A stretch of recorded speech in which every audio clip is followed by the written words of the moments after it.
Welcome in, everybody, to the Flagship Podcast. I am Chip Brown of Horns 24/7, joined as always by the managing editor of Horns 24/7, Taylor Estes. Taylor, rough trip to Lubbock for the Longhorns, and now they're coming back home to take on the West Virginia Mountaineers.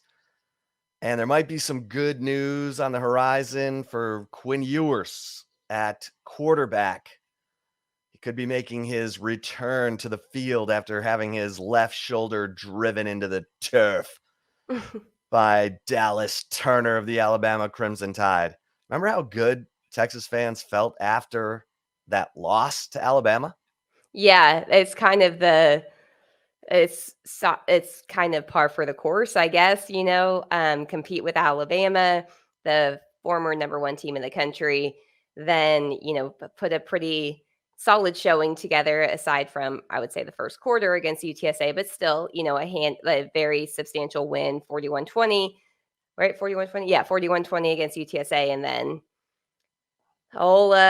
Steve Sarkisian ends that winning streak that Texas had in Lubbock going into last week's game. And we want to apologize. We were unable to do a game reaction episode of the Flagship Podcast. Some matters presented themselves. So we apologize for that little scheduling hiccup there. But yeah, I mean, Chip, this was there's a lot of hope, I think, that has dwindled from the Texas fan base coming out of that Texas Tech game. And there's no time for the Longhorns to really sulk or hold their head down, because they've got another interesting opponent coming to Austin this week in West Virginia. Yeah, I mean, you look at what happened in the Texas Tech game. Texas Tech air raid team, West Virginia air raid team. The crossing routes that Texas Tech was able to find success on. Donovan Smith went Jet Duffy on the Longhorns. I don't know how many Longhorns remember Jet Duffy having a Heisman-like night against Texas. Fortunately, Texas connected on a touchdown from Sam Ehlinger to Lil Jordan Humphrey with like 21 seconds left to beat Jet Duffy. But Donovan Smith, is throwing it to Miles Price like they're just in the backyard. These crossing routes were eating Texas up, and they couldn't get enough pressure, the right kind of pressure on Donovan Smith. He kept finding the little drop down passes, and that's exactly what West Virginia is going to do. So, and then when you look at West Virginia's defense, it's on par with Texas Tech against the run. They're giving up less than 100 yards per game rushing, giving up a little bit more than 3 yards per carry. Tech was only giving up 2.7 yards per carry. And Texas had some home runs, the 40-yard touchdown run by Bijan Robinson.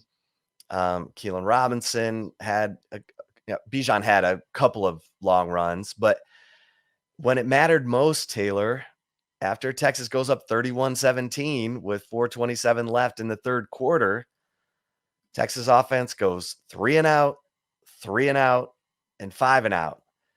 And that's a pattern. If you go back and look at the Oklahoma game, the Oklahoma State game last year, the Baylor game, the 3 games where Texas had a double-digit third quarter lead, and you look at where things started to bog down, it was right after they took those, double-digit third quarter leads that the offense started to either become too vanilla, too predictable.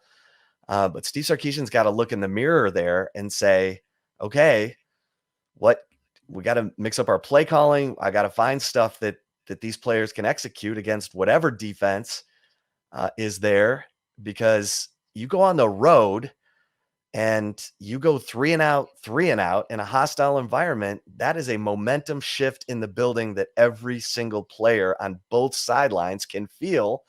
And Texas Tech rode that momentum all the way to a 37-34 win. And then amazingly, and this may be a sign, when Texas has to go drive for a field goal with 21 seconds left, and they're in 2 minutes, and they're just hurrying up, and bing, bang, boom, they go down the field. Bert Auburn does it again, kicks a 48-yard field goal. This guy is coming through in these clutch situations. The 49-yarder with 1:29 left against Alabama, a 48-yarder into the Tech, snake pit, and he drills it. And then, are you kidding me? Bijan Robinson, his third lost fumble in his career to start overtime. I mean, it's Texas fans are like, are you kidding me? The battered fan syndrome is back. And now, Taylor, this team has to make sure that they come out with absolute max intensity and focus, because they cannot afford to be in another tight game down the stretch, because this has a history of being a pattern. And I don't know what the psyche of this team is if they were to get into another tight situation with West Virginia and somehow lose the game. Yeah, it's a valid question, and I don't think it's a question that many people expected to have or expected to be valid after the start to the season, Chip. I mean, Texas was showing a lot of different characteristics as a whole from last year, to where even before the Texas Tech game, I started sitting here thinking about, I've got to stop trying to compare it to last year, because this team's proven time and again they're not the same team last year. And lo and behold, they go on the road. And that happens. And when you talk about the 3 and outs, especially down the stretch, the only consistency and that repeating itself this year is Steve Sarkisian's play calling. That's it. Because when you go back to the games last season when that happened, it was a lot of times Casey Thompson as the quarterback, different offensive line. Some of the players that he was throwing to are obviously still there, but still, this is a different quarterback, Hudson Card, and a different offensive line. They're in the same type of hostile environment where they lost those games a lot of times last season. And the only consistency is Steve Sarkisian. I think it's important that you saying that he needs to look in the mirror a little bit here, because there's something happening when Texas takes a lead where it is stopping them from continuing to just put their foot on the throat of their opponent. It's like their whole from being all mantra. Gas. Exactly. I would say their whole mantra of all gas, no brakes. It's like, no, it's no gas, all brakes all of a sudden. And the only thing that I can really point to is if there's too much of a conservative play calling effort by Steve Sarkisian. And I hate questioning the play calling, because, like, let's be real, neither you or I can call plays in college football. Like, nobody out here can. Like, it takes a very special mind, somebody who has just spent their entire career learning to be effective in that way. And even some other, offensive coordinators who spent their whole career, leading offenses can't call plays. So I don't like questioning the play calling, but you have to also look at the picture here. And the one consistency in these type of blown leads for Texas has been Steve Sarkisian's play calling.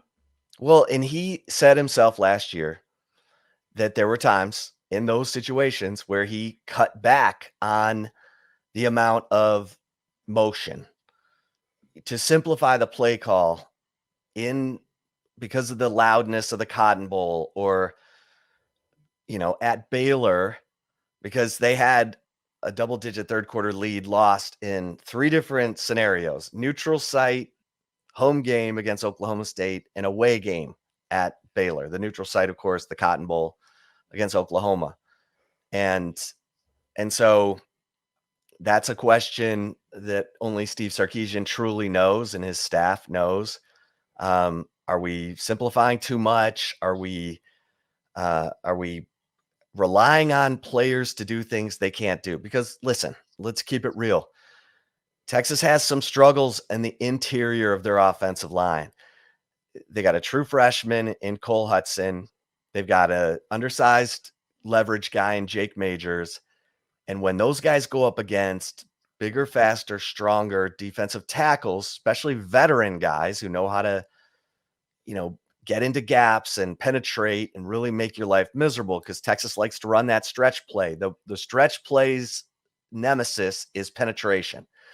If you can just get in the way of the defensive lineman and let Bijan Robinson get outside the hashes or close to the hash, he will find that crease and he'll cut and make positive yards. But what we saw, and actually when he got hit for the fumble, he did the right thing. Everyone was over pursuing from Tech's defense except for Krishan Merriweather. And because Bijan cut back and he spun right into the tackle and boom, the ball pops out. But that's the kind of stuff that Steve Sarkisian has to evaluate. And, there's some tight end game there that needs to become more involved in this offense. Jatavian Sanders, Gunnar Helm. There are guys who you can feature that you haven't featured in those situations to give the defense a different look. And look, we're spitballing here. Texas has got to get it together this week. The good news is that it sounds like Quinn Ewers is going to go. And Quinn Ewers, when last we saw him, had completed 9 of 12 passes for 134 yards against Alabama and looked comfortable. And let's see what this guy brings to the field. Obviously, it's a home game. West Virginia's traveling across the country. They got to get their swag back, Taylor, and they got to cover. I mean, they got to be emphatic about this. It can't be a win where everyone's questioning everything. Especially going into OU the following week and still, having Iowa State and Oklahoma State even before a bye week. I mean, you don't want the questions to continue to surface. And I think you're right there. With Quinn Ewers being back, I definitely do think that helps Texas a bit. On the flip side, I feel like Hudson Card is not getting really enough credit where credit is due. That interception that he threw against Texas Tech was bad. That was a bad play. There's been some missed reads, I feel like, he's thrown the ball to receivers where there is a better option out there in a few games. However, I will say this, I do not think that the skill players on offense are making enough plays. I feel like there's a couple. I'm not going to sit here and question the effort of Jordan Whittington. I feel like he's just a guy that's always going to give his all if he can. Same with Roschon Johnson. Bijan Robinson, too. I know that fumble, it was unfortunate. You said his third career fumble. That's pretty good for a guy who has been the workhorse of the Texas offense, at least for the last 2 straight years. But Xavier Worthy, I mean, if you look at advanced stats of Texas through the first 4 games, I know he's a little injured or whatever his situation is right now, but he's supposed to be the deep ball threat guy. And in the contested catches, according to Pro Football Focus, he's only bringing in 20% of those. They're catchable balls, and he's not bringing them in. He's had 1 this season. And it's almost like if it doesn't go directly into his hands, he's not going to make a play. And I don't know why that is the case. I don't know what has changed there, but that's a huge, huge problem regardless of who the quarterback is. And, I think it kind of showed up a bit, especially against Texas Tech. You look at, I know the stat line, what did Hudson Card's completion percentage, I think was like 66.7 against Texas Tech. But if you look at Pro Football Focus, their advanced stats, his adjusted completion percentage, which is based off of catchable balls that should have been caught by the receiver that were dropped, was 75%. You'll take 75% completion percentage any day of the week and twice on Sunday, like regardless of who the quarterback is. But that's a huge issue. And I feel like we've seen it too much a little bit, especially from a guy like Xavier Worthy, who is an All-American, freshman All-American, had that huge breakout season, was so clutch for Texas last year. It's like the sophomore slump is sinking in, and it's sinking in the worst way possible for him right now, and he's got to get out of that. Yeah, he had a pass, a perfect pass from Hudson Card in the first half against Texas Tech, went right through his hands, and he had room to run. And that's when Xavier Worthy is so dangerous with the ball in his hands in space. He can take a 10-yard slant and turn it into a 70-yard touchdown, and you're right. He's not played. We talked about him last week on the Flagship Podcast, how he had 11 catches through 3 games this year. He had 9 last year, and then he erupted against Texas Tech last year. 5 catches, 100 yards, 3 touchdowns. And he did have a touchdown in this game against Texas Tech, didn't he? Yeah, he did. It was like his longest touchdown of the year. But again, it was like he was wide open, didn't have to make a play on the ball. Yeah, but then he had the other drops, and that's tough. And even on the interception, I don't know if Casey Kane saw the safety coming over. Probably didn't. He didn't make a play to try and break up the interception.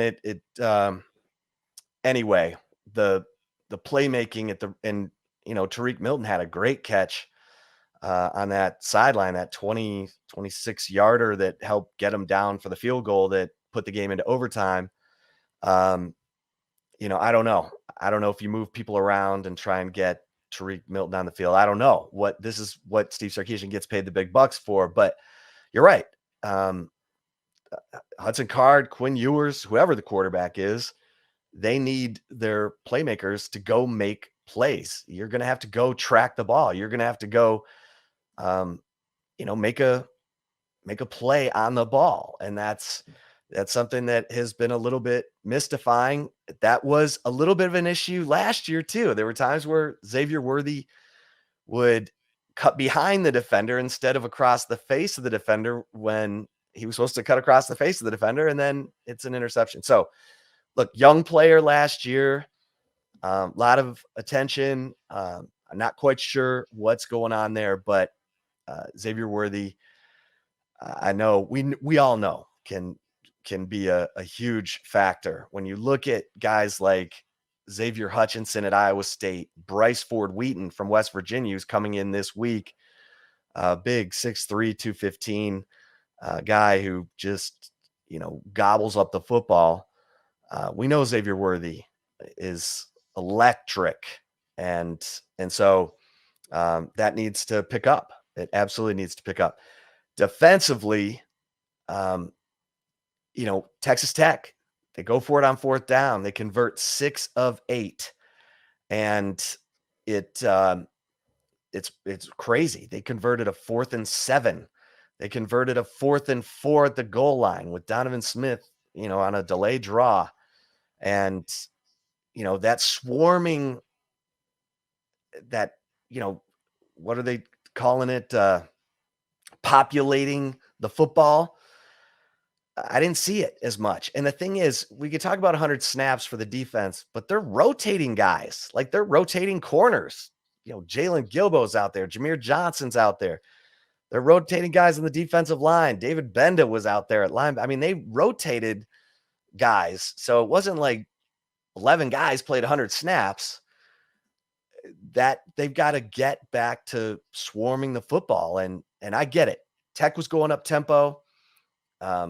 Tempo gives defenses problems. We know that. They don't get a chance to make calls and adjustments. They just kind of have to play a base defense and read their keys. But West Virginia is going to go up tempo too. And so this is going to be a situation where Texas gets to come home and correct all their mistakes right on their home field. Yeah, and if anything, Texas Tech put together a sheet of how to beat Texas right now. And Texas has to go into every single game expecting that. You have to, until Texas can show that they can't be beat twice by that same style of offense or game plan or anything like that, they're going to keep seeing it. And you mentioned it, with West Virginia coming in and the Texas defense struggling, against the going up tempo, struggling to get off the field. I mean, the thing is, it's like hard, I feel like, Chip. And it's going to be interesting for me to watch, especially this weekend and moving more into Big 12 play, about how many times opponents are going to start trying to go for it on 4th down against Texas because of how much of an issue that was. I mean, most of those 4th downs were like 4th and I'm saying this off the top of my head. I don't have the numbers in front of me, but I think it wasn't like 4th and 1 that they were only going for. They were going for longer 4th down attempts, which shows that the defense did its job on 3rd down. Right? That they were in most instances, you don't expect to have an opponent go for it on 4th down as many times as Texas Tech did, But the fact that they did and were so successful on it, I'm going to be that's something I'm going to be watching against West Virginia and moving forward in Big 12 play to see how many times other opponents make the more risky move of going for it on fourth down because of how successful Texas Tech was against Texas. And I mean, they call third down the money down, right? It's like fourth down, you don't have to face it very much, but Texas, I think, has to be ready to face it a lot more than probably any defensive coach would have expected after that Texas Tech game. Well, fourth down conversions. Guess who has the most fourth down conversions in the Big 12? West Virginia. Oh, I was going to say Texas Tech. No, you're right. 9 of 10. 9 of 10. Yeah, Texas Tech is 9 of 15. Which is... And 6 of those came against Texas, right? Yeah. 6 of 8 against Texas. But West Virginia likes to go for it on fourth down. So here they come. West Virginia lost a really good game against Pitt, a rivalry game where all the players were going to be up for it. They played at, I call it Heinz Field still, Pitt's home stadium. They lost. And then they went home and played Kansas and lost that game. And Kansas now 4-0 with wins at Houston and at West Virginia. And West Virginia has won its last 2 games against Towson. That was a blowout, 65-7. And then they beat a bad Virginia Tech team in Blacksburg, beat them 33-10. And so West Virginia is coming off 2 straight wins. Texas coming off the loss. And, JT Daniels is not going to run like Donovan Smith can run. Donovan Smith is 6'5", 230. JT Daniels is a pocket guy who can run when, absolutely desperate. But they bring in this crazy story, Taylor. Their freshman running back was recruited as a tight end, CJ Donaldson. He's 6'3", 240, 6'2", 240. And this guy's averaging 7 yards a carry. I mean, he's a load, and he's going to be a lot to handle. And then you combine that with the ability to throw it to Bryce Ford Wheaton and to the West Virginia receivers. This is a confident offense. Obviously, they've converted 9 of 10 fourth downs. Offense is not the problem for West Virginia. It's the back end of their defense. Well, I say that, Taylor. The whole buildup I was trying to get to was JT Daniels threw pick sixes, like devastating pick sixes, with 2 minutes left, 2 minutes and change left against Pitt that proved to be the game-winning points for the Pitt Panthers. And then he threw a pick six in overtime against Kansas as West Virginia was trying to tie the game, and ended up losing by 13 in overtime. The only way you can lose by 13 in overtime is by throwing a pick six. So, but JT Daniels has cleaned it up since then. We'll see what JT Daniels Texas gets on Saturday at 6:30 on FS1. Yeah, it's going to be interesting. It's also going to be interesting to see kind of what Graham Harrell brings, because if Texas fans remember, that was Tom Herman's number 1 choice as his offensive coordinator after that 2019 season to replace Tim Beck, who's now at NC State and obviously doing well there. But that's something that I've been very intrigued by West Virginia before this season. Now I know that the loss to Pitt, the unexpected loss to Kansas. Let's be real, nobody expects to lose to Kansas in football. However, right now, and I can't believe I'm saying this, but right now Kansas is number 1 in the Big 12. Yeah. Number 1. And they're playing as a team, and they're on a mission. And they're veteran. Yep.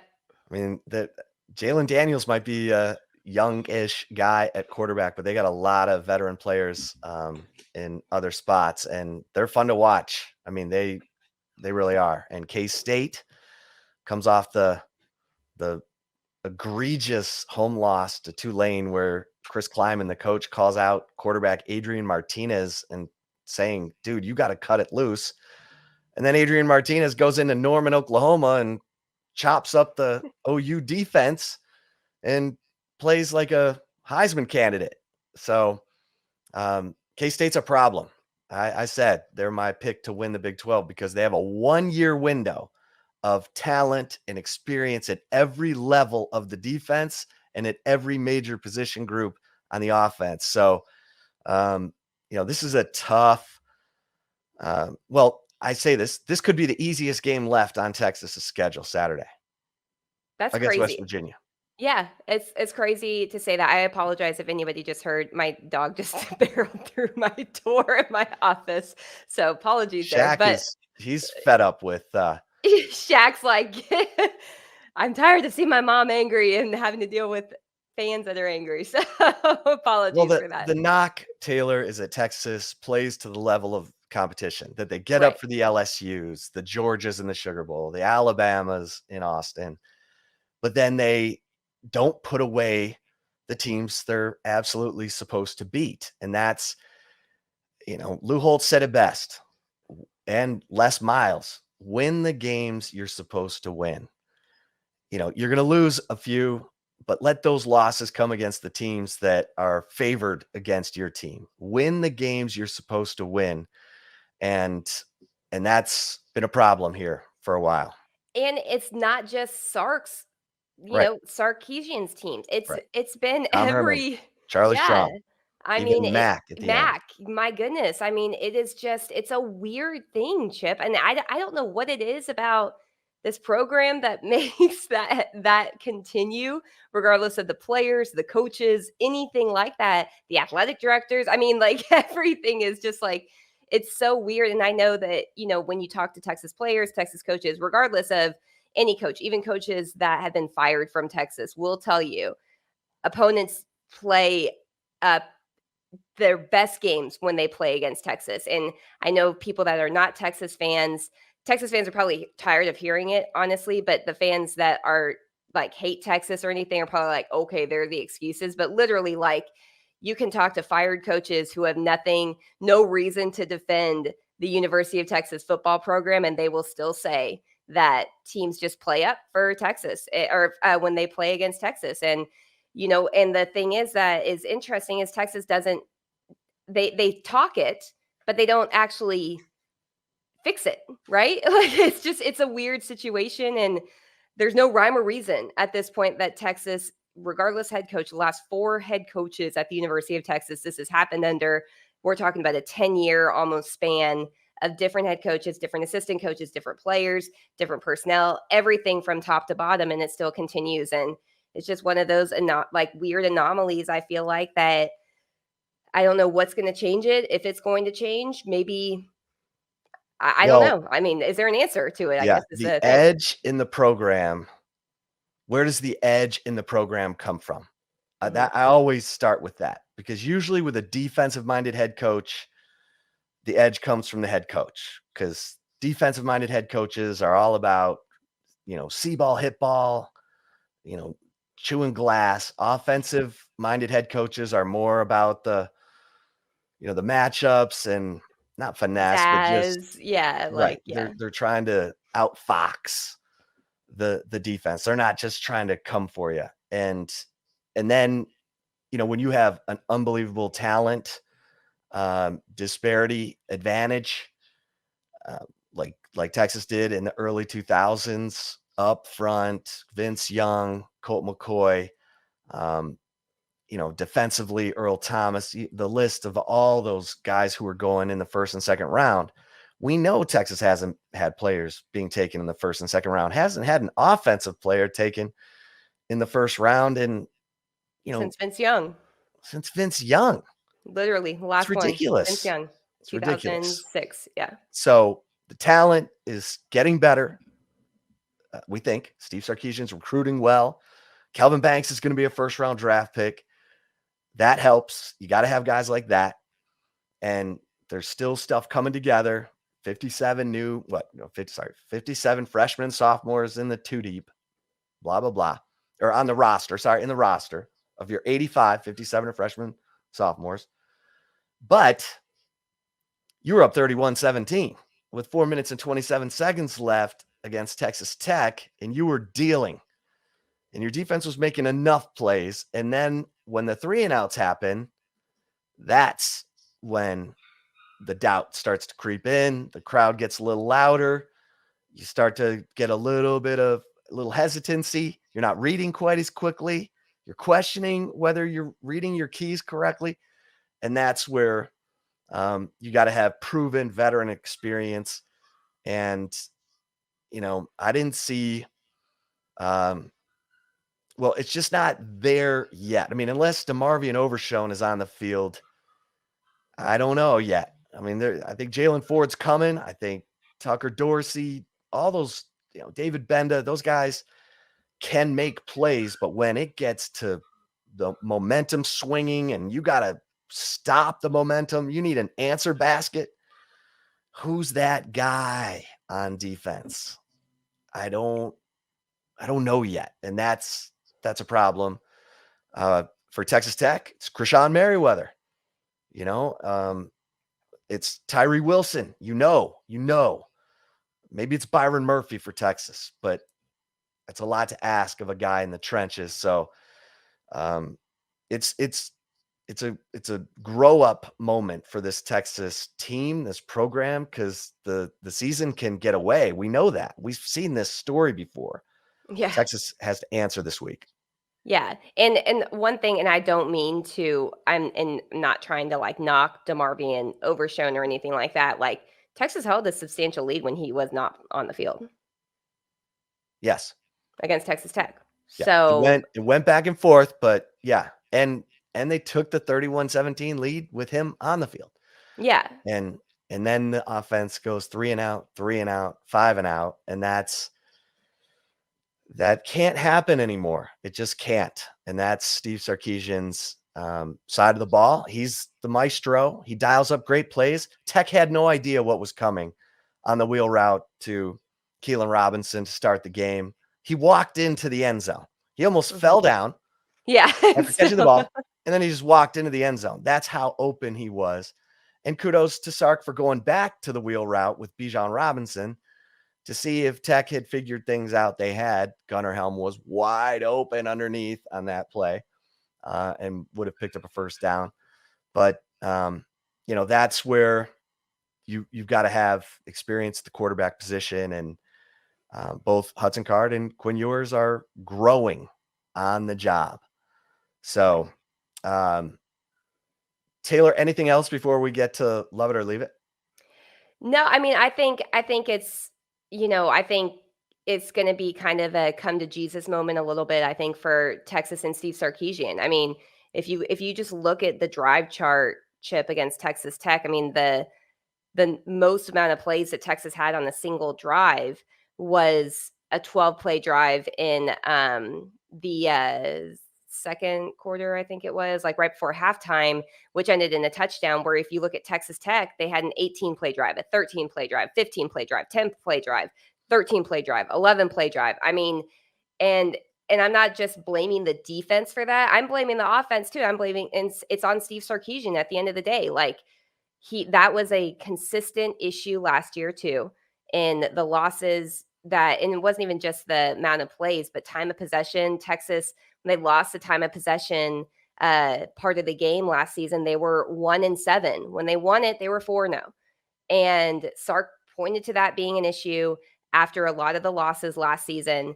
It hasn't improved yet. So it's maybe he has too much on his plate being a head coach, being a play caller. That's a tough job. There are very few people that can pull it off successfully.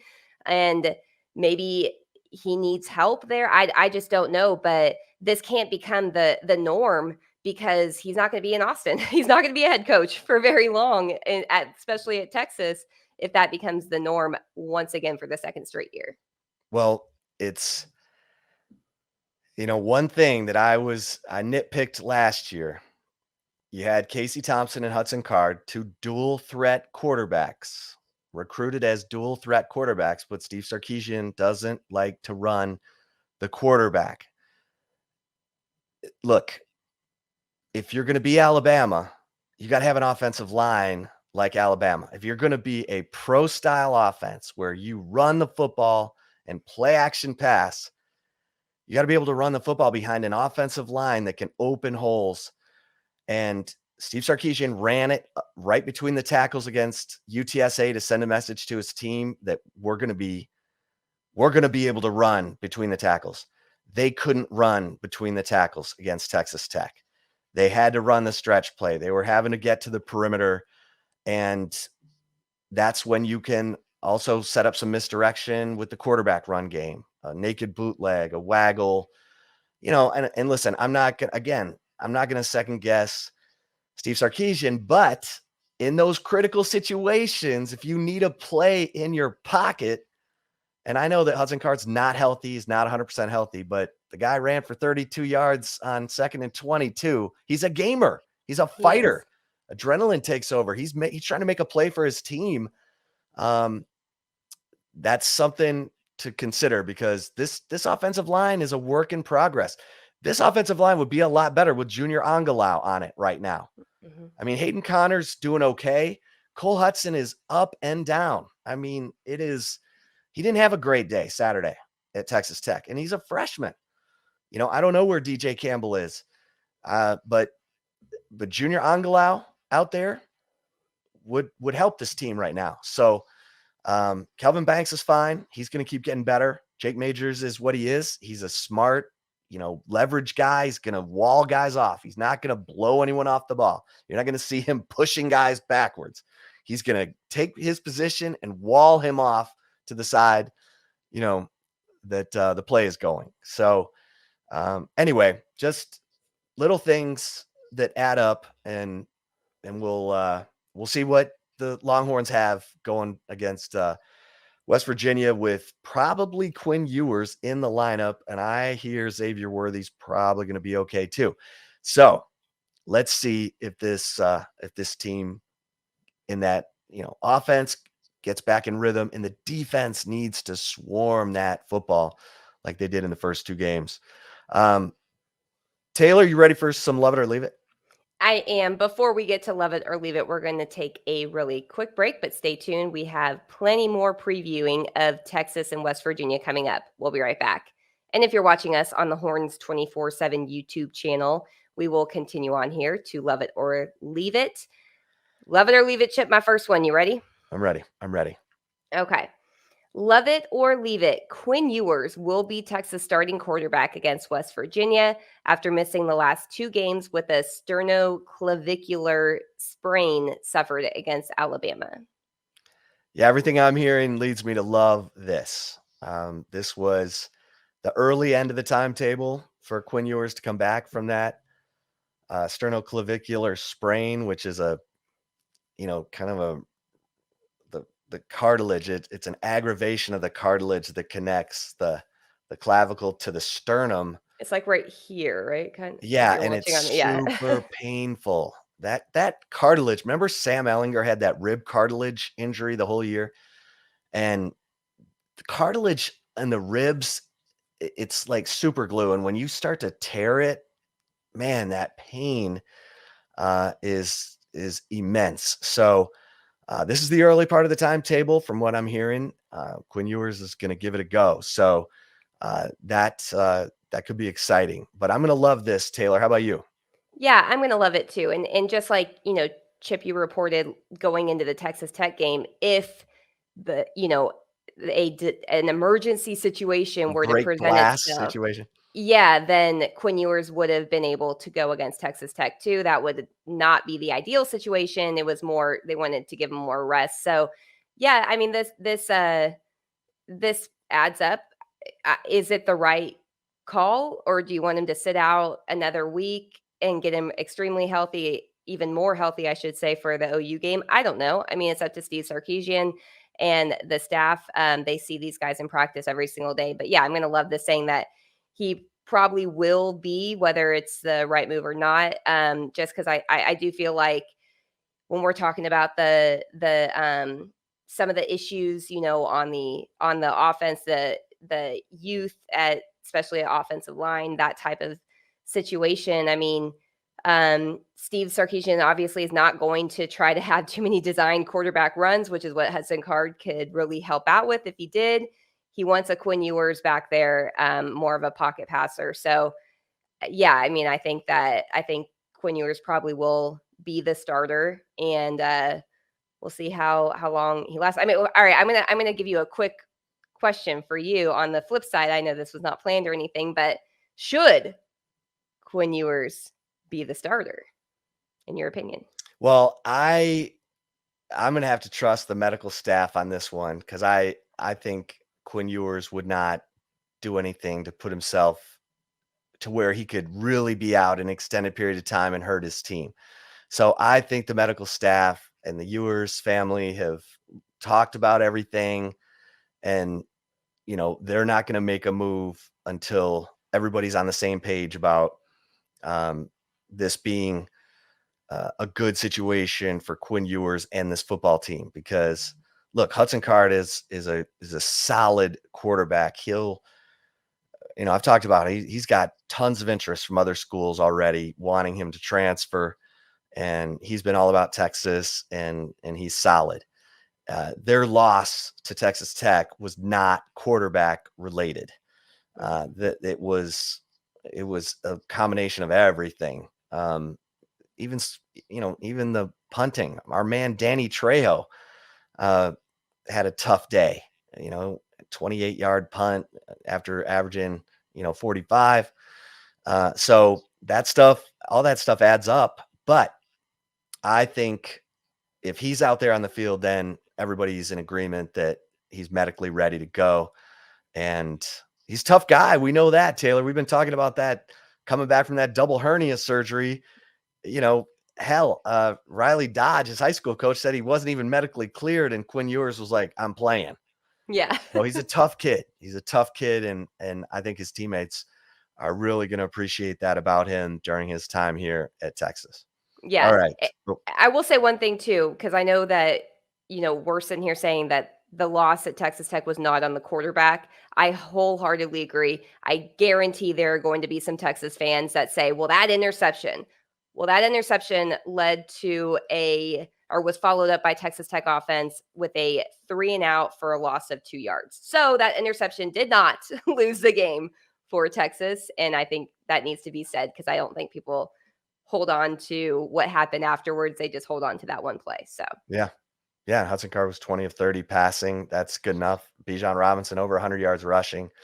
They needed complementary football after going up 31-17. The offense needed to help the defense. The defense needed to get off the field. And Bert Auburn just keeps making big-time field goals. So, all right, love it or leave it, number 2. All right, love it or leave it. Texas Tech's quick game crossing routes exposed a weakness in Texas defense that West Virginia is likely to go after as well. Yeah, I'm going to love this, and I'm also going to love the fourth downs, because we know West Virginia, 9 of 10 on fourth down so far this season in 4 games. They're gonna be going for it. Now, I did not break down how many of those fourth downs were at home or away. Obviously, coaches get a little more comfortable going for it on fourth down, especially 4th and 7, 4th and 4 when they're on their home field and they have their home fans. I used to get really anxious when Tom Herman would go for it on 4th and 2 at Iowa State, like on the opening drives, like, get the points, get the points and get out of there. That damn binder, burn that thing to the ground. So it's, coaches have different philosophies. Mike Leach didn't care. He went for it on fourth down, home, away, neutral. And Graham Harrell is the greatest quarterback ever to play for Mike Leach. So, yes, I'm going to love this. Taylor, how about you? Yeah, I mean, it obviously worked for Texas Tech against Texas. I feel like any opponent's going to use that until it's proven that it doesn't work. And same with fourth downs. Now, mind you, Texas on fourth down prior to the Texas Tech game, I think they had only allowed 1 fourth down conversion, I think, because I think they're technically 7 of 14, I think, on fourth downs so far this season. 6 of those came against Texas Tech, I believe. I may have. Right. a Right. little those numbers wrong. Yeah. One of six 1 of 6 prior to prior. the Texas Tech game. So at home, Texas has been good on fourth down. That's what that shows. But if I'm an opposing offensive coordinator or head coach or anything, I'm gonna be like, let's try to expose or continue to expose the weaknesses that they did show on the road until they prove otherwise against us. And I would not be surprised if other opponents continue to utilize that, especially if it does become an issue this week against West Virginia on the Texas home turf too. If those mistakes or those issues continue to present themselves, then I feel like that's going to be a common thing that you're going to see from a lot of opponents. We'll see if it presents itself or not at home again. It hadn't prior to in home games, I should say. So, but there's no doubt in my mind that West Virginia is going to probably try to continue to expose the weaknesses that Texas did show against Texas Tech. So I'm going to agree and love that too. Yeah, and Neil Brown, there were rumblings about his job situation after the loss to Kansas. Everyone, if you lose to Kansas, there's rumblings about your job situation. And Kansas, I mean, now Lance Leipold is being talked about for every job opening in college football. So, West Virginia fans, slow down here. Let's see how Neil Brown tries to get this team going. But my point is, he's going to go for it. Mm-hmm. Everyone's expecting him to lose. He's a 10-point dog. He may roll out an onside kick, a fake punt, going for it on fourth down every chance he gets because, hey, let's roll the dice. Let's go for it. It's no one expects us to beat Texas. Might be hard for us to go in there and try and beat them, face up, just playing regular old chess. So, yeah, I expect every team to let it all hang out against Texas this year. All right, love it or leave it, number 3. My final one is love it or leave it. Texas losing another double-digit third-quarter lead after suffering 3 such losses last season is a reason for alarm. Okay, alarm. I'll leave that. If it happens again, oh boy, then we might be at alarm stage. Right now, it's a reason for concern, I would say. So I'm going to leave this. I think it's reason for concern just because this week, Steve Sarkisian was asked about killer instinct, and he says that's something that we work on, we talk about, we address it. And this is that whole psychological aspect of the game, that all the team building that they were doing in the off season and make all the hardest part of practice at the end that we've been hearing about. That's the kind of stuff that was supposed to help rectify this situation. The fact that it has reared its head again in a game where Texas was up 31-17 and looked like they were in control of the game is reason for concern. I don't think we're at alarm yet. So I'm going to leave that. Taylor, how about you? Yeah, I think it's more of it's the alarm that's set off is more the PTSD, honestly, from last season, more so than anything of what Texas has shown so far this year. I definitely think it is a reason for concern, especially if Texas is not at home. I think that's a fair thing. And it's also a reason of concern considering West Virginia is, I believe they're the only Big 12 team that holds the both all-time record over Texas and also a substantial record when playing in Austin. I think West Virginia has won 4 of the 6 games in Austin. And I think Neil Brown did he win? I don't know. I think he's won. Yeah, most of that was Dana. Yeah, it was mainly Dana Holgorsen, but still, I mean, this is a program that has had answers when they have gone to Texas. We'll see if that continues under Neil Brown this year. But yeah, I mean, I think there's definitely a reason for concern.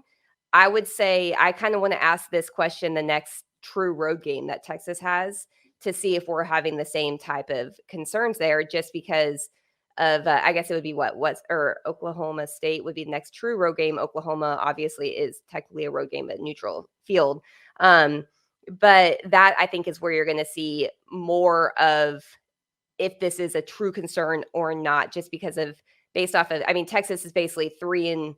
Well, I guess they lost to Alabama too, but still, like, I mean, they haven't shown those issues from last year, aside from the Texas Tech game. So I kind of want to put this on hold on the back burner. We'll see. This may be a good question after the Oklahoma State game or even the Oklahoma game. But for now, I think I would leave it. It's not an alarm set off type of scenario, but it's something to keep kind of in the back of your mind, though, moving forward through Big 12 play. Well, here's another thing to be concerned about that I meant to bring up when we were talking about the Texas Tech crossing routes, and what Frank Harris did to this defense. Texas is allowing opponents to complete 67.7% of their passes. That is the worst in the Big 12. West Virginia is allowing opponents to complete 54% of their passes. That is the best in the Big 12. So Texas has those 2 pick sixes. Those are the 2 interceptions that Texas has for the season. So they've got to get their hands on more footballs. There were a couple balls on the ground at Texas Tech, including one, inside in the red area, but they couldn't jump on it. And so that Texas defense can make life a lot easier for themselves by creating some turnovers. And we'll see. We know that JT Daniels has given it up to the other team in a big way with those pick sixes that helped decide the game in the loss to Pitt and in the loss to Kansas. So can Texas get its pressure and its coverage synced up to make it a long day on JT Daniels? They might be able to, and this thing might be an easy win for Texas, but they need to start putting that kind of pressure on the opposing team and forcing those kinds of mistakes, because Donovan Smith had been a turnover factory. That's what I was going to say. He had been probably worse than JT Daniels. And he looked smooth as a gravy sandwich, as my man David Anderson used to say. So they've got to get pressure. They've got to disrupt that quick passing game. And we'll see. We'll see if they can get it done on Saturday night, 6:30 DKR, and on FS1 if you're not at the game. All right, everybody, thanks for listening to this edition of the Flagship Podcast. And if you haven't listened to our Monday Flagship Pod interview with Chris Anderson of earsports.com, the 24/7 Sports West Virginia team site, Chris does a great job of breaking down this West Virginia team, including that phenomenal story about CJ Donaldson, recruited to West Virginia as a tight end, and now their leading rusher and a monster, 240 pounds, 7.3 yards per carry. He's got 6 touchdown runs. Bijan Robinson has 7. And so this is a good story. Check out that podcast. Listen to Chris Anderson break it down for you. For Taylor Estes, I am Chip Brown. Until next time, we'll see you over at horns247.com. Until then, stay safe and keep the faith.